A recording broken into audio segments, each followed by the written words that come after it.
अधिक मास व पुरुषोत्तम मास महात्म्य के 13वें अध्याय की कथा। नमस्कार भाइयों बहनों, जय माँ गायत्री। आप सभी का मेरे YouTube चैनल शुभकर माही अष्टों में स्वागत है। आज मैं आप सभी को अपने इस वीडियो में पुरुषोत्तम मास महात्म्य के 13वें अध्याय की कथा सुना रही हूँ। आप सभी से अनुरोध है, अगर आप मेरे चैनल पर पहली बार आए हैं तो प्लीज़ हमारे चैनल को सब्सक्राइब, वीडियो को लाइक और वीडियो को ज़्यादा से ज़्यादा शेयर अवश्य करें, ताकि आपके साथ साथ आपके अपने भी इस कथा का लाभ ले सकें और भगवान लक्ष्मी नारायण की कृपा आपके साथ आपके घर परिवार पर हमेशा बनी रहे। ऋषि लोग कहते हैं कि हे महाभाग, हे सूत जी, श्रेष्ठ पुरुषोत्तम मास के सेवन से राजा दृढ़धनवा शोभन राज्य पुत्र आदि तथा पतिव्रता स्त्री को किस तरह प्राप्त किया और योगियों को भी दुर्लभ भगवान के लोक को किस तरह प्राप्त हुआ। हे सूत जी, आपके मुख कमल से बार बार कथा सार सुनने वाले हम लोगों को अमृत पान करने वाले के समान कथा अमृत पान से तृप्ति नहीं होती। इस प्रकार से इस पुरातन इतिहास को विस्तार पूर्वक कहिए। हमारे भाग्य के बल से ही ब्रह्मा ने आपको दिखलाया है। सूत जी कहते हैं कि हे विप्रबंधुओं, सनातन मुनि नारायण ने इस पुरातन इतिहास को नारद जी के प्रति कहा है। वही इतिहास इस समय मैं आप लोगों से कहता हूँ। मैंने जैसे गुरु के मुख से राजा दृढ़धनवा का पाप नाशक चरित्र पढ़ा है, उसको सब मुनि श्रवण करें। श्री नारायण बोले कि हे ब्राह्मण नारद सुनिए, मैं पवित्र करने वाली गंगा के समान राजा दृढ़धनवा की सुंदर तथा प्राचीन कथा कहूँगा। यह है देश का रक्षक, श्रीमान, बुद्धिमान तथा सत्य पराक्रमी चित्रधर्मा नाम का राजा था। उसको दृढ़धनवा नाम से प्रसिद्ध अति तेजस्वी, सब गुणों से युक्त, सत्य बोलने वाला, धर्मात्मा और पवित्र आचरण वाला पुत्र हुआ। कान तक लंबे नेत्र वाला, चौड़ी छाती वाला, बड़ी भुजा वाला, महातेजस्वी वह राजा दृढ़धनवा प्रशस्त गुण समूहों के साथ साथ बढ़ता गया। वह चतुर राजा दृढ़धनवा प्रसन्नता के साथ गुरु के मुख से एक बार कहने मात्र से पूर्व में पढ़े हुए के समान व्याकरण आदि 6 अंगों के साथ 4 वेदों का अध्ययन करके गुरु को दक्षिणा देकर और विधि पूर्वक उनकी पूजा कर बुद्धिमान राजा गुरु की आज्ञा से पिता चित्रधर्मा के पुर को गया। अपने नगर में वास करने वाले प्रजा वर्ग के नेत्रों को आनंदित करता हुआ जिस पुत्र को देखकर राजा चित्रधर्मा भी अत्यंत हर्ष को प्राप्त हुआ। पुत्र जवान हो, संपूर्ण धर्म को जानने वाला हो और प्रजा पालन में समर्थ हो, इससे बढ़कर सार शून्य इस संसार में क्या है, अर्थात कुछ भी नहीं है।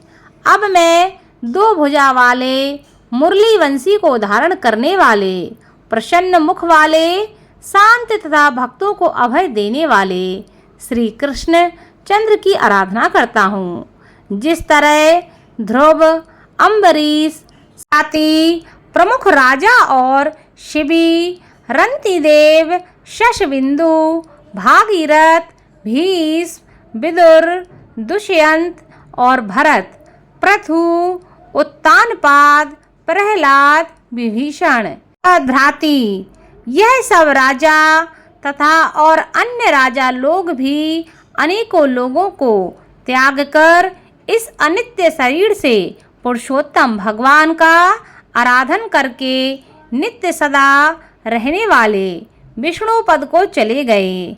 उसी तरह स्त्री आदि स्नेहमय बंधन को तोड़कर वन में जाकर हरि का सेवन करना हमारा भी कर्तव्य है।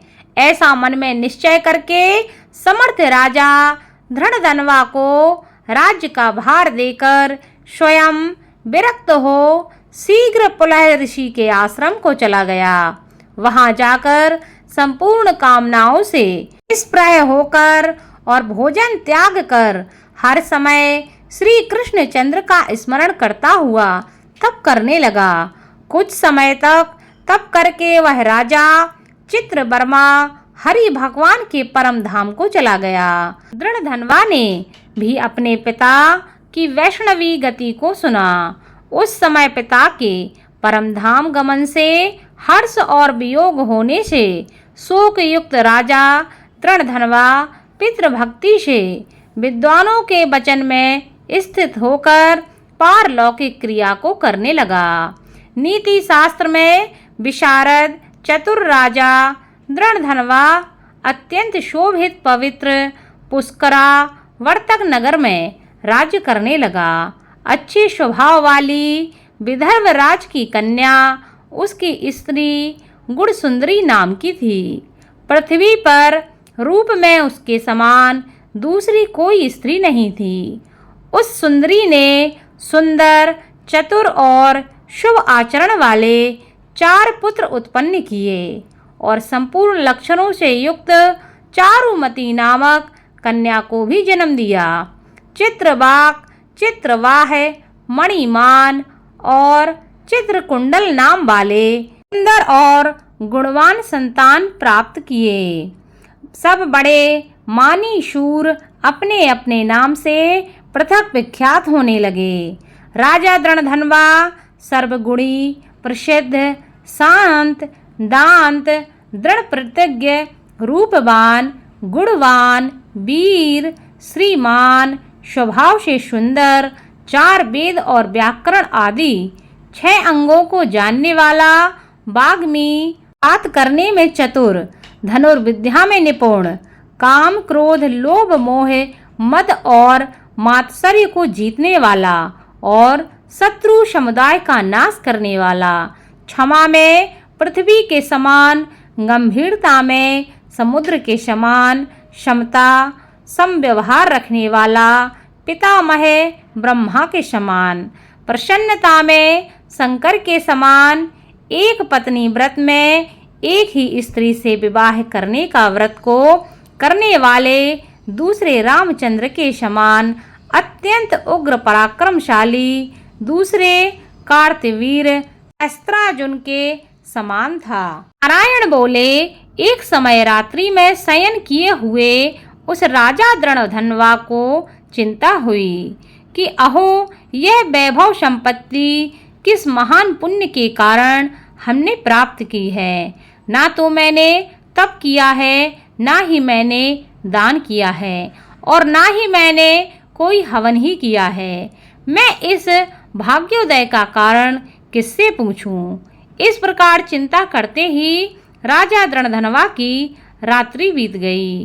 प्रातः काल जब हुआ तो ब्रह्म मुहूर्त में उठकर स्नान आदि से निर्वृत्त होकर सूर्य उदय जब हुआ, सूर्य भगवान को जल देकर भगवान की कला की पूजा कर अर्थात देव मंदिरों में जाकर देवता का पूजन करके ब्राह्मणों को दान देकर तथा नमस्कार करके घोड़े पर सवार हो गया।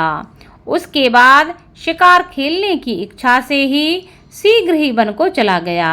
वहां पर बहुत से हिरन, 12 शुअर, सिंह और गायों को देखा और चबरी गाय का शिकार किया। उसी समय राजा दृढ़धनवा के बाण से घायल होकर कोई मृग बाण से घायल होकर गिर गया। एक वन से दूसरे वन को वह मृग चला गया। रुधिर गिरे हुए मार्ग से राजा भी मृग के पीछे गया, परंतु मृग कहीं झाड़ी में छिप गया और राजा उस वन में उसे खोजता ही रह गया। प्यास से व्याकुल उस राजा ने समुद्र के समान एक तालाब को देखा। वहां जल्दी से जाकर और पानी पीकर नदी के किनारे पर चला गया।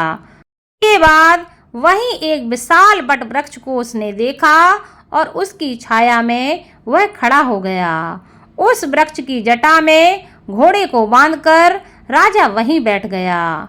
उसी समय वहां पर कोई एक परम सुंदर सुगमा राजा को मोहित करने वाली तुलना रहित मनुष्यवाणी को बोलता हुआ आया।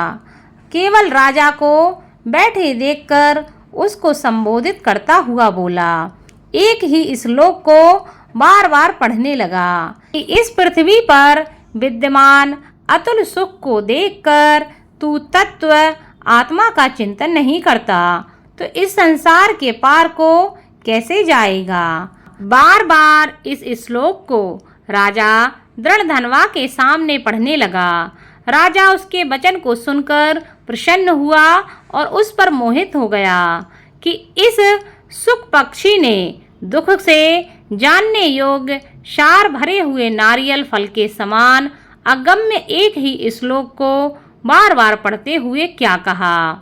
क्या यह कृष्ण द्वैपायन वेद व्यास के ज्येष्ठ पुत्र सुखदेव जी तो नहीं है, जो कि श्री कृष्णचंद्र के सेवक मुझको मूढ़ और संसार सागर में डूबा हुआ देखकर राजा परीक्षित के समान कृपा करके उद्धार करने की इच्छा से मेरे पास आए हैं। इस तरह चिंता करते हुए राजा दृढ़धनवा की सेना समीप आ गई। सुख पक्षी राजा को उपदेश देकर स्वयं अंतर्ध्यान हो गया। उस सुख पक्षी के वचन को स्मरण करता हुआ राजा अपने पुर में आकर बुलाने पर भी नहीं बोलता और निंद्रा रहित होकर उसने भोजन का भी त्याग कर दिया था। तब एकांत में उसकी रानी ने आकर राजा से पूछा। गुणसुंदरी बोली कि हे पुरुषों में श्रेष्ठ, यह मन में मलिनता क्यों हुई। हे भूपाल, पृथ्वी के रक्षक, उठिए उठिए, भोगों को भोगिए और वचन बोलिए। देवताओं से भी दुख से जानने योग्य उस सुख पक्षी के सत्य वचन का स्मरण करता हुआ रानी गुणसुंदरी के प्रार्थना करने पर भी राजा दृढ़धनवा कुछ नहीं बोला। पति के दुख से अत्यंत पीड़ित वह रानी भी दीर्घ श्वास लेकर अपने स्वामी की चिंता से परेशान हो गई। वह उनकी चिंता का कारण जानना चाहती थी, जो वह नहीं जान सकी। इस प्रकार चिंता में मग्न राजा का कितना ही समय बीत गया, परंतु संदेह सागर से पार करने वाला कोई भी कारण वह देख नहीं सकी। नारद जी बोले कि हे मुनि श्रेष्ठों, इस तरह चिंता को करते हुए पृथ्वीपति राजा दृढ़धनवा का क्या हुआ सो आप कहें, क्योंकि हे मुनि, निर्मल वैष्णव चरित्र थोड़ा भी यदि सुना जाए तो पापों का नाश हो जाता है। इति श्री ब्रह्म नारदीय पुराणे पुरुषोत्तम मास महात्म्ये 13वें अध्याय की कथा संपूर्ण हुई। आगे की कथा आपको अगले वीडियो में सुनने को मिलेगी। धन्यवाद। वीडियो को ज़्यादा से ज़्यादा शेयर करें, चैनल को सब्सक्राइब करें, वीडियो को लाइक करें, बेल आइकन को अवश्य दबाएं। धन्यवाद।